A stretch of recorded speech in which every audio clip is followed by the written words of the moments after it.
दोस्तों, दुख में लेटा हुआ इंसान दुआएं बहुत श्रद्धा और भक्ति से देता है। आंखों का पानी इंसान की कहानी हर किसी को समझ नहीं आती। सबसे बड़ी गलती जो इंसान करता है, आधा सुनते हैं, काम समझते हैं और ज्यादा बताते हैं। किसी ने पूछा घमंड क्या है, बहुत सुंदर जवाब मिला, खाक से बना इंसान अपनी औकात भूल जाना। सच्ची बातें, सीधे लोग और मुश्किल रास्ते अक्सर इंसान को पसंद नहीं आते। जब आपको कोई ना समझ रहा हो तो खामोश रहे, क्योंकि बहेश रिश्तों को बिगाड़ देती। पानी और बाड़ी दी मर्यादा तोड़े तो हमेशा विनाशी होता है। अपनी कदर कीजिए, क्योंकि अपने सिवाय अपना कोई नहीं। ये कलयुग में सच्चे को धोखा और झूठे को मौका मिलता है। आज का तो झूठ ही नाम बदनाम है। जलते तो है यहाँ एक दूसरे से हैं, तो दोस्तों लिए चलते हैं कहानी की ओर। नमस्कार दोस्तों, वेद ज्ञान 02 चैनल में आपका दिल से स्वागत है। दोस्तों, आप हमारे चैनल पर पहली बार आए हैं तो चैनल को सब्सक्राइब करें और घंटी जरूर दबाएं, ताकि जब भी वीडियो डालें तो सबसे पहले आप तक पहुंचे। गांव के एक कोने में झोंपड़ी जैसा घर था, मिट्टी से बना, फूस की छत डली हुई। वहीं जन्मा था अमित। उसके माता पिता खेतों में मजदूरी करते थे। पेट भरने भर को अनाज मिल जाता था, पर सपनों के लिए कोई जगह न थी।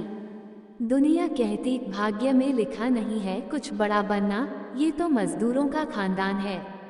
लेकिन अमित कुछ अलग सोचता था। बचपन से ही उसकी आंखों में एक अजीब सी चमक थी, जैसे वो किस्मत से नहीं, अपनी बुद्धि और मेहनत से दुनिया बदलना चाहता हो। सुबह सुबह जब सूरज भी ढंग से नहीं निकलता था, अमित स्कूल की ओर दौड़ता। पुराने कपड़े, नंगे पैर, फटी हुई किताबें, पर उसके चेहरे पर उम्मीद का सूरज चमकता था। गांव के बाकी बच्चे जब खेलते, अमित गांव के मंदिर के पुराने पत्थरों पर बैठकर किताबें पढ़ता। वह जानता था कि ज्ञान ही उसकी असली संपत्ति है। कई बार कठिन सवालों के आगे उसका दिमाग चकरा जाता, कई बार असफलता से दिल टूटता, कई बार गांव के लोग ताने कसते, पढ़ लिख के भी क्या कर लेगा, भाग्य से बड़ा थोड़े है आदमी। लेकिन वह चुपचाप मुस्कुराता और फिर से जुट जाता। समय के साथ अमित ने छोटी छोटी सफलताएं पाना शुरू कर दिया। गांव की पाठशाला में पहला स्थान, फिर जिला स्तर पर विज्ञान प्रतियोगिता में पुरस्कार। धीरे धीरे उसकी मेहनत रंग लाने लगी। लेकिन जीवन की राह आसान कहाँ होती है। एक दिन जब वह शहर के एक बड़े कॉलेज में पढ़ने का सपना देख रहा था, उसे प्रवेश परीक्षा में असफलता हाथ लगी। पूरा गांव फिर फुसफुसाने लगा, देखा बुद्धि भी हार गई भाग्य से। अमित टूट सकता था, वह थक भी गया था, पर उसके भीतर एक आवाज थी, कर्म करते रहो, फल की चिंता मत करो। उसने गीता के उस उपदेश को अपने जीवन का मंत्र बना लिया। अमित ने फिर से खुद को तैयार किया, इस बार और भी ज्यादा धैर्य, समझ और संयम के साथ। उसने छोटे छोटे काम किए, ट्यूशन पढ़ाई, किताबें बेची, ताकि अपनी पढ़ाई का खर्च निकाल सके। वह दिन में मजदूरी करता और रात में पढ़ता।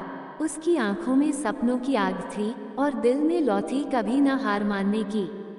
धीरे धीरे भाग्य भी उसके कदम चूमने लगा। उसे एक छोटे से कॉलेज में प्रवेश मिल गया। वहां उसने अपने कौशल से सबका दिल जीत लिया, न केवल पढ़ाई में बल्कि व्यवहार, नेतृत्व और नवाचार में भी। पर कहानी यहीं खत्म नहीं होती। असल संघर्ष तो अब शुरू हुआ था।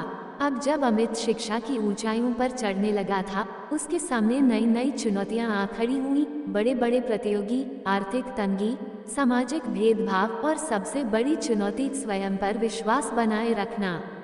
क्या अमित अपनी बुद्धि और मेहनत से देश का नाम रोशन कर पाएगा?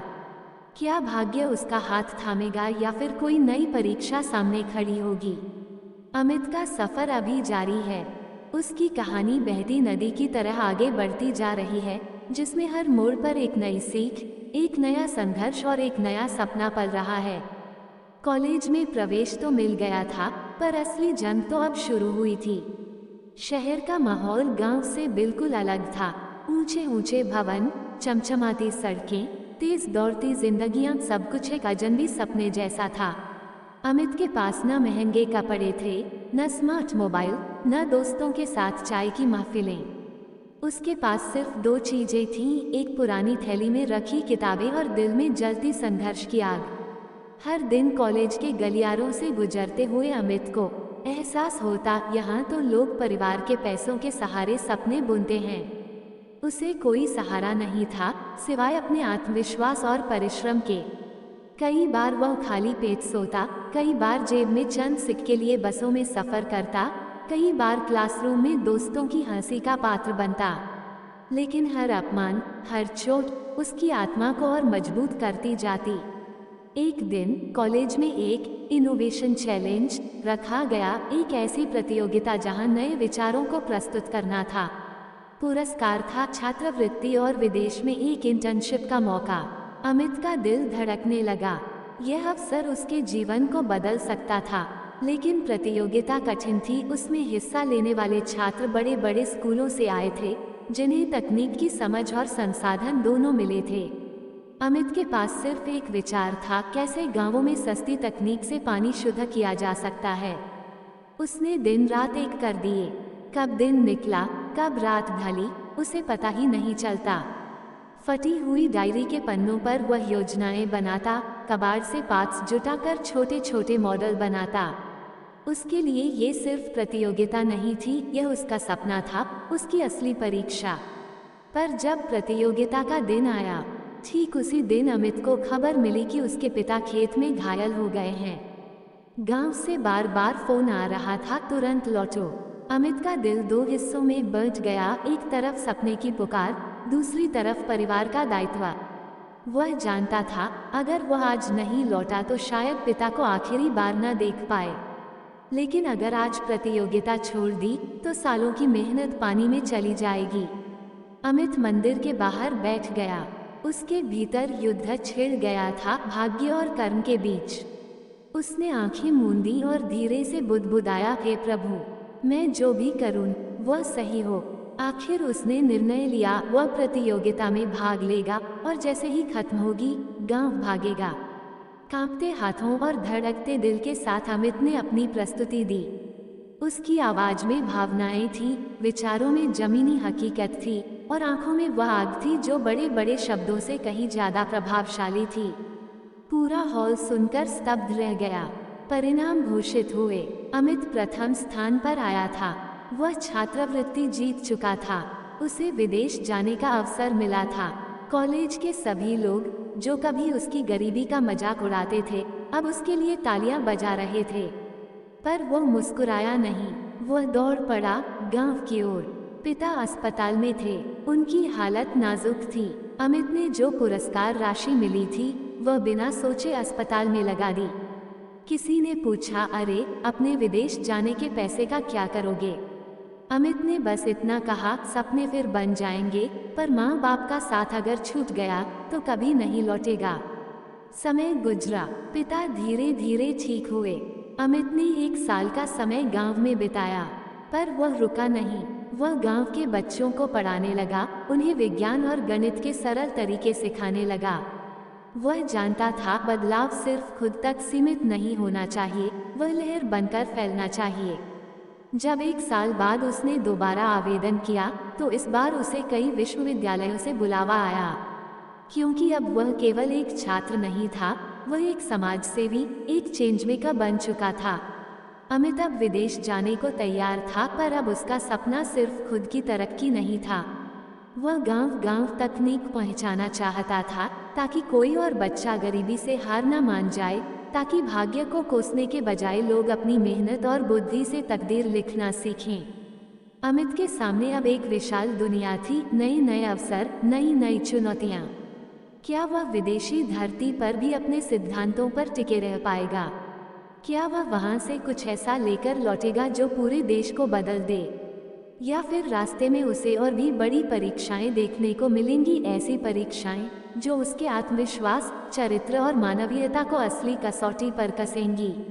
अमित का सफर अनंत है, क्योंकि असली कहानी वहां से शुरू होती है जहां सपनों की सीमाएं खत्म होती हैं और जीवन की असली परीक्षा शुरू होती है। अमित जब विदेश पहुंचा तो उसे लगा मानो उसने किसी नए ब्रह्मांड में कदम रखा हो।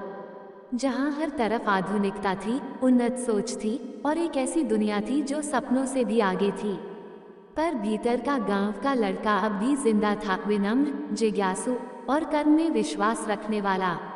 विदेशी विश्वविद्यालय में पढ़ाई करते हुए अमित ने सिर्फ डिग्रियां नहीं बटोरी, उसने सोचने का तरीका बदला, सीखने का तरीका बदला और सबसे बड़ी बात, स्वयं को बदला। जहां बाकी लोग अपने करियर के लिए दौड़ रहे थे, अमित का सपना बड़ा था, मैं लौटूंगा और अपने देश, अपने गांव को बदलूंगा। कुछ सालों बाद जब सबको लगा अमित अब विदेश में ही बस जाएगा, उसने सबको चौंकाते हुए भारत लौटने का निर्णय किया। उसने अपने साथ कोई ऐश्वर्य नहीं लाया, न महंगे कपड़े, न बड़ी गाड़ियां। वह लाया था एक विजन, एक सपना जो अब उसकी आत्मा का हिस्सा बन चुका था। अमित ने एक छोटी सी संस्था बनाई, ज्ञानदीप, एक आंदोलन जो गांव-गांव जाकर बच्चों को विज्ञान, नवाचार और आत्मनिर्भरता सिखाता था। वह बच्चों को पढ़ाता था कि किस्मत बहाना नहीं है, मेहनत असली ताकत है। हार जीवन का अंत नहीं, बल्कि एक नया आरंभ है। शिक्षा वह दीपक है जो अंधकार को भी प्रकाश में बदल सकता है। जब तक तुम खुद को छोटा समझते रहोगे, दुनिया भी तुम्हें छोटा समझती रहेगी। धीरे धीरे गांव के बच्चे जो कभी खेतों में काम करते थे, अब राष्ट्रीय स्तर की प्रतियोगिताओं में भाग लेने लगे। कई बच्चे इंजीनियर, वैज्ञानिक, शिक्षक बने। गांव का पानी अब शुद्ध था, गांव में बिजली थी, सड़कें थीं और सबसे बड़ी बात, अमित अब बड़ा नाम बन चुका था। देश विदेश से लोग उसके काम को देखने आते थे।